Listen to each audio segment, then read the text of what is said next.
Amerika'dasın. Привет. Bakıya salamlar.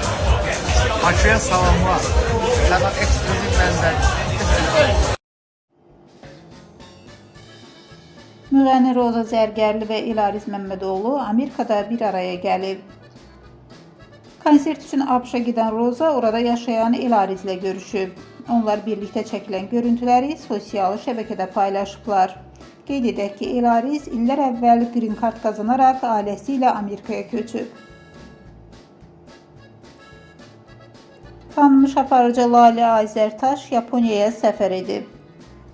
Sosial media hesabında görüntülər paylaşan Azərtaş bunları yazıb. Yaponiya səfərindən paylaşımlara başlayaq. Yapon mədəniyyəti ilk növbədə incəlik, nizam və harmoniya üzərində qurulub. Kimono isə Yaponiyanın ən məşhur və ənənəvi geyimlərindən biridir. Bu geyim sadəcə bir paltar deyil, əsrlər boyu formalaşmış estetik düşüncənin, sosial qaydaların və incə zövqün ifadəsidir. Yaponiya sadəcə bir ölkə deyil, həm də bir fəlsəfədir. Burada keçmişlə gələcək bir-birinə qarşı deyil, bir-birini tamamlayan iki güc kimi yaşayır. Bu səbəbdən Yaponiya şərq mədəniyyətinin ən parlaq nümunələrindən biri hesab olunur.